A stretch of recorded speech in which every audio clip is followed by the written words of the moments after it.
Welcome back to the channel. Today we are reviewing the Orient Mforce Bravo watch. This is a watch now that I've had in my collection for quite some time. I'd say the last 6 to 7 years, maybe, something like that. I don't remember, guys. I've had it for a while. It's a very solid, robust Orient diver watch. This watch is a 45 millimeter watch in diameter. The lug to lug is about 51. The thickness of this watch is 14. I believe this has a pretty wide lug width as well. I believe it's either 23 or 24. It's a pretty wide bracelet. It doesn't really taper. Has a nice diver's clasp, but does not have a diver's extension. This is, I guess, would be considered an ISO rated diver watch, even though it doesn't have a diver's extension. Has a 120 click rotating bezel.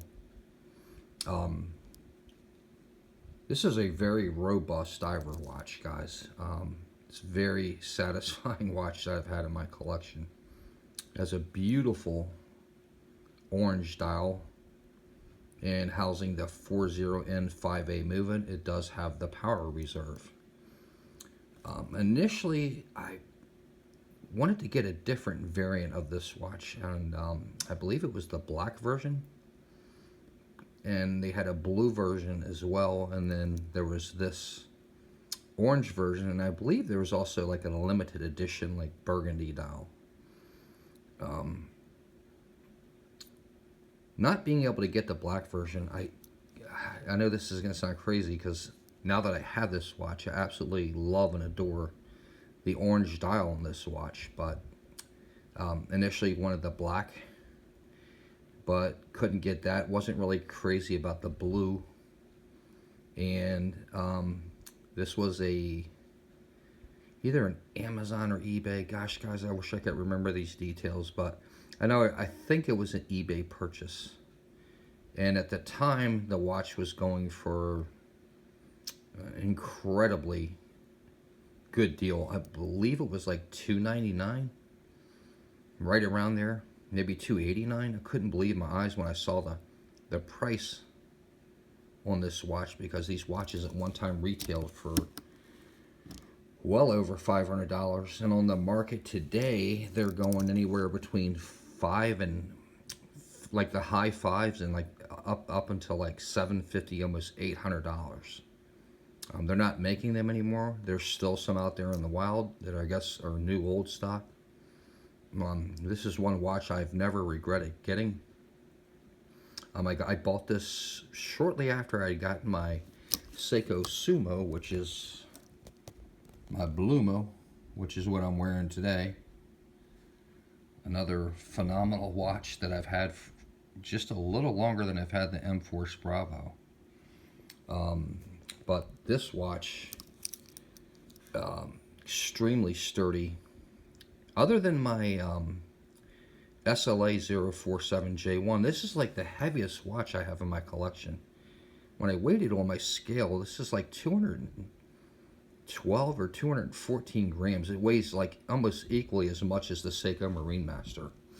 However, it doesn't wear like the Marine Master at all. It actually wears more like I would say my Sumo watch that I'm wearing now.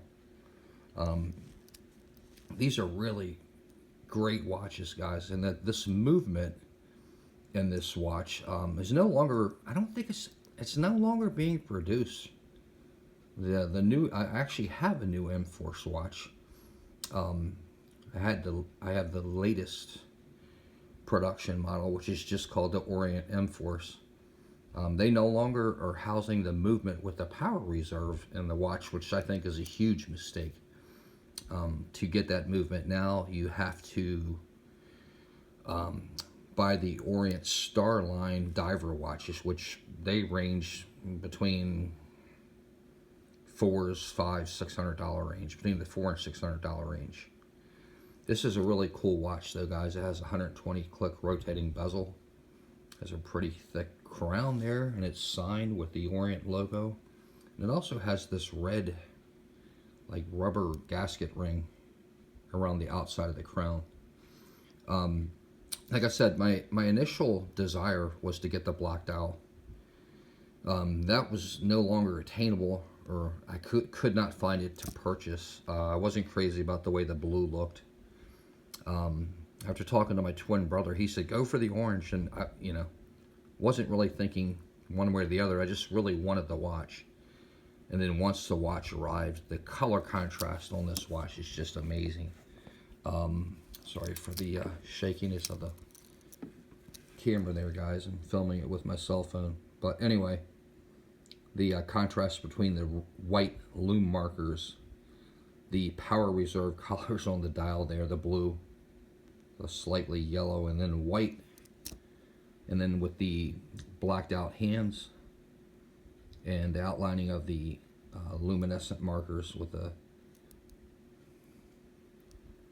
it's just a incredibly really cool watch. And then it has the 120 click rotating black bezel with the painted white markers. This is a really stunning, tough watch. If I had to compare this watch to the watches in my Seiko collection, I would say this watch is probably a little bit above the Turtle, just because of the movement and the sturdiness and just overall, I don't know, presence of this watch.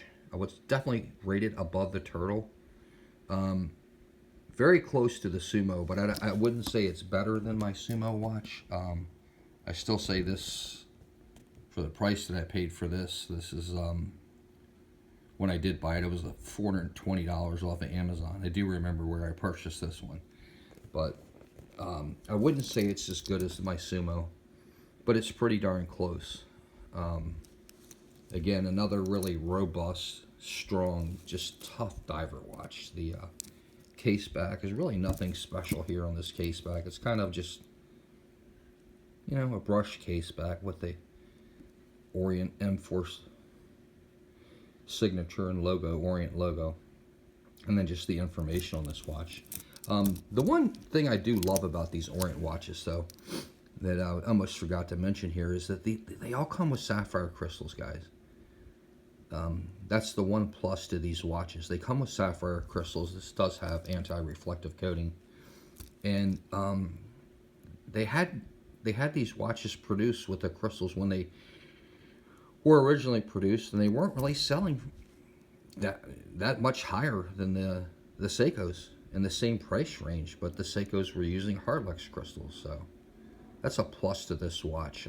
I don't understand why Orient could do that, but Seiko couldn't. These watches originally, I believe, were like within the $400 to $500 range, kind of like a Turtle or a Sumo back in the day. So this is just an incredible diver watch, guys. I just wanted to do a quick review on the Orient Mforce Bravo watch. Thanks for watching, guys, and have a great day.